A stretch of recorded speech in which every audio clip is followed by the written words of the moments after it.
திருச்செந்தூரில் அமாவாசையை முன்னிட்டு சுமார் 100 அடிக்கு கடல் உள்வாங்கி காணப்படுகிறது. திருச்செந்தூரில் அமாவாசையை முன்னிட்டு 100 அடிக்கு தற்பொழுது கடலானது உள்வாங்கி காணப்பட்டிருக்கின்றது.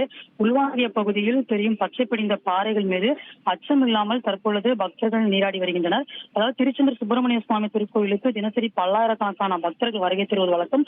வரக்கூடிய பக்தர்கள் கடலில் புனித நீராடிய பின் முருகனை வழிபட்டு செல்வார்கள். கோவிலுக்கு வருகை தரும் பக்தர்கள் கடற்கரையில் நீராடிய பின்பு செல்கின்றனர். கோவில் முன்புள்ள கடற்கரையில் கடந்த 6 மாதங்களுக்கு முன்பு வரை கடல் அவ்வப்போது உள்வாங்கி காணப்படும். ஆனால் கடந்த 6 மாத காலமாக கடல் சீற்றம் அதிகரித்து காணப்பட்டு வருகின்றது. இதனால் கடற்கரையில் கடல் அரிப்பும் ஏற்பட்டிருக்கின்றது. இந்த நிலையில் இன்று அமாவாசை தினம் என்பதால் திருச்செந்தூர் முருகன் கோவில் முன்பு இருக்கக்கூடிய கடலானது திடீரென உள்வாங்கி காணப்படுகின்றது. இதனால் கோவில் நாளிக்கிணறு பகுதியிலிருந்து ஐயா கோவில் வரை சுமார் 500 மீட்டர் நீளத்திற்கு கடற்கரையிலிருந்து கடலுக்குள் 100 அடி உள்வாங்கி காணப்பட்டிருக்கக்கூடிய காட்சிகளை நம்மால் பார்க்க முடிகின்றது. கடல் உள்வாங்கிய காரணத்தினால் பச்சை நிற பாசி படிந்த பாறைகள் அதிக அளவில் வெளியே தெரிகிறது. அந்த காட்சிகளையும் பார்க்க முடிகிறது. அதன் மேல் கோவிலுக்கு வருகை தந்த பக்தர்கள் அந்த பச்சை படிந்த பாறைகள் மீது ஆபத்தை உணராமல் ஏறி நீராடியும் குடும்பத்துடன் புகைப்படம் எடுத்தும் வருகின்றனர்.